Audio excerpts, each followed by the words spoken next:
जिस महापुरुष के लिए हम सब एकत्रित हुए हैं, महाराणा प्रताप के चरणों में नमन करते हुए मंच पे बैठे हुए राज्य मंत्री दर्जा प्राप्त भाई सोहन सिंह माली जी, जिला पंचायत अध्यक्ष राजू कनौजिया जी, नगर पालिका चेयरमैन श्याम सुंदर केसरी जी, कोट ब्लॉक के ब्लॉक प्रमुख भाई अनिल सिंह जी, जिला पंचायत सदस्य भाई विष्णु सिंह जी, यहाँ पर उपस्थित प्रबंधक जसवाल जी और यहाँ छत्तीसगढ़ महामंत्री श्याम सिंह जी, विनय जी और इस सभागार में उपस्थित सभी नवयुवक साथीगण, सभी सम्राट नागरिक, पत्रकार बंधु, सभी को इस शुभ अवसर पे धन्यवाद देते हुए आभार व्यक्त करते हुए, काफी समय से यह कार्यक्रम चल रहा है। मेरा अंतरा में कार्यक्रम लगा था, सिर्फ यही कार्यक्रम था महाराणा प्रताप जी का। और हम पहले ही नगर पालिका अध्यक्ष के घर पर उस दिन गए थे, नहीं की थी, विनय जी से हमने कहा कि कितना हो हम जल्दी कर ले, 6 बजे से पहले तो हम किसी कीमत पे पहुंच ही नहीं सकते, हमें 6:30 हो जाए, पहले से बता रखे थे। और यहाँ आकर हम सुन रहे कि 4 बजे से बुला लिए लोगों को, कुछ लोग आए, कुछ लोग चले गए।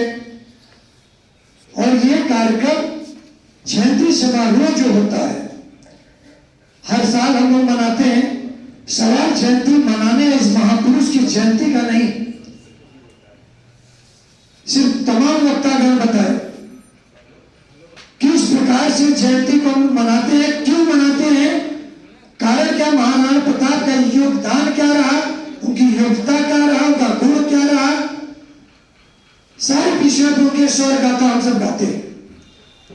जितने भी महापुरुष हमारे समाज में जन्म लिए हैं, अन्य समाज में जन्म लिए हैं, तमाम तरह की टिप्पणियां आती हैं।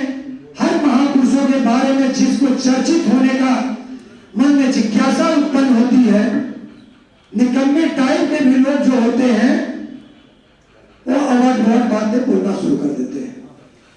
सबसे बड़ा सवाल ये है, सिर्फ ये नहीं है कि हम क्षत्रिय समाज से आते हैं, महाराणा प्रताप महाराणा सांगा तो क्षत्रिय समाज से इसलिए बात उठाई जा रही है। देश हित, लोक हित, राष्ट्र के लिए जो भी व्यक्ति आज तक लड़ा है, जो भी गुलामी किसी के स्वीकार नहीं किया है, चाहे वो अंग्रेज रहे हो, चाहे वो मुगल रहे हो इस देश में, चाहे जो भी आया मोहम्मद गोरी तक आए, कोई भी आतंकी मुगल यहाँ आए इस देश में, किसी भी समाज का महापुरुष रहा है, राष्ट्रहित देश हित में लड़ा है। किसी भी, चाहे वो दलित समाज का हो, चाहे वो ओबीसी समाज का हो, चाहे अग्री समाज का हो, किसी भी समाज के व्यक्ति महापुरुष को अगर कोई इस तरह का भाव के साथ, दुर्व्यवहार के साथ, अगर गलत इरादे के साथ कोई टिप्पणी करता है, तो मैं सरकार से मांग रखता हूं, ऐसे व्यक्ति के ऊपर चाहे वो पार्लियामेंट का मेंबर हो, चाहे विधानसभा का हो, चाहे विधान परिषद का हो, देशद्रोह का मुकदमा लगाना चाहिए, देशद्रोही घोषित करके देश निकाला बनाना चाहिए। किसी के लिए भी ये महाराणा प्रताप ऐसा नहीं कि क्षत्रियों के लिए लड़ाई लड़े थे, केवल क्षत्रिय के लिए, कोई कह रहा मातृभूमि के लिए लड़े, कोई कह रहा राष्ट्र के लिए लड़े, वो किसके लिए लड़े, इस भारतवर्ष में रहने वाले एक एक व्यक्ति के लिए लड़े हैं, एक एक जन के लिए लड़े हैं, अपनी कुर्बानियां जो देते गए, जिस हिसाब से लड़ाइयां लड़े, जो जिसने अपने मौत का चिंता न करते हुए लड़ाई लड़ी है, हर समाज के लोगों को आगे बढ़ के आने की जरूरत है। किसी भी क्षेत्र के लोग हैं, किसी भी समाज, चाहे दलित समाज के लोग हो, चाहे वो जो ओबीसी समाज के हो, चाहे ब्राह्मण समाज से आते हैं, क्षत्रिय समाज से आते हैं, जो महापुरुष हमारे यहाँ लड़ाइयां लड़े हैं, उनके लिए चाहे मूर्ति लगाने का काम करना हो, चाहे उनका जन्म उत्सव मनाने का काम हो, किसी भी प्रकार के उनके लिए आगे बढ़ के सबको आने की जरूरत है।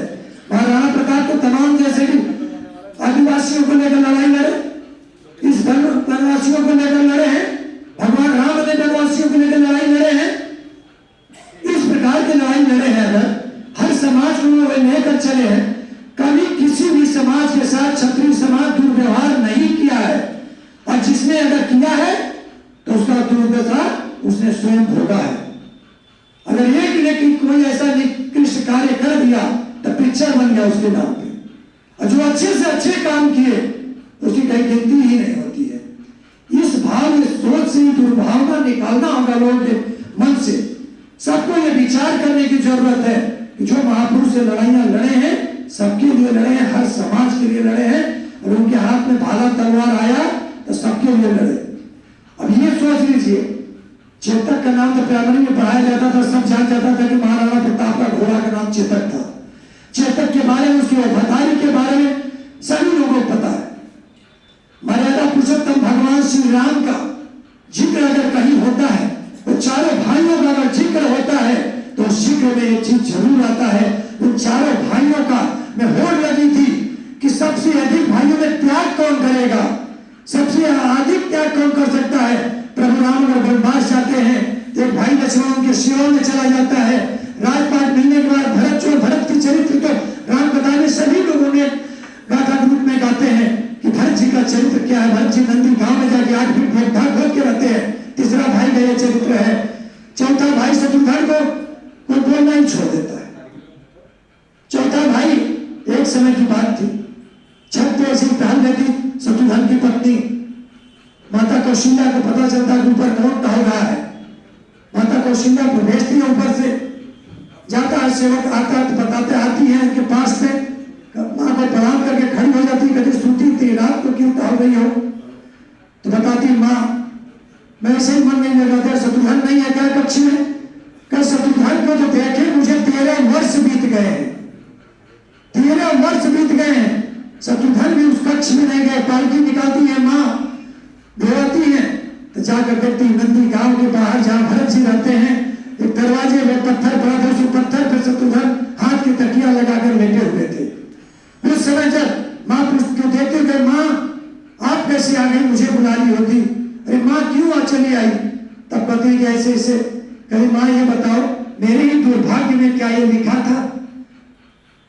बड़े भैया जो वनवास में लक्ष्मण के भैया सेवा में चले गए, भरत भैया यहाँ आ गए, राशि ठाट बाट मेरे ही क्या लिखा है दुर्भाग्य में।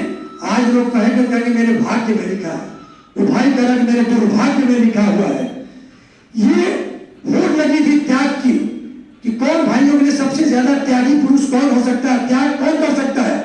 आज यहाँ का हुआ जिसके वीर गाथा वीर पुरुष के लिए हम लोग इकट्ठा हुए। जगमल इनके भाई थे, अजमल इनके भाई थे। अजमल का क्या व्यवहार था, जाके मुगलों से मिल लिया, अकबर से जाकर मिल गए। एक ये संदेश देना था कि उसी परिवार के एक भाई का निकृष्टता कैसी हो सकती है, और देश हित राष्ट्र हित के लिए मातृभूमि के लिए लड़ने के लिए एक भाई का विचार कैसा हो सकता है। ये संदेश दिया गया, इस संदेश पे अमल करना। जो राजाओं जाकर मिल गए, आज इतिहास के पन्नों से उनका नाम मिट गया है। जिसने देश और राष्ट्र मातृभूमि के लिए लड़ा है, आज इतिहास के पन्नों पर वो दर्ज हो गया है। ये उसकी क्षमता थी, ये उसके गुण थे, ये उनके करुणा थे। तमाम तरह की लड़ाइयां लड़े, हल्दी घाटी में 20,000 सिपाहियों के साथ लड़े, लाख सिपाहियों के साथ लड़ा अकबर। जीतने के बाद भी वो जाकर अपने दरबार में जब पहुंचता है, कहता मैं युद्ध हार कर आया हूं। इतना जोर पराक्रम देखने के बाद उसकी हिम्मत छूट गई थी, उसके छक्के छूट गए। तो इस प्रकार के योद्धा थे, इस वीर योद्धा के लिए हम सभी यहाँ इकट्ठा हुए।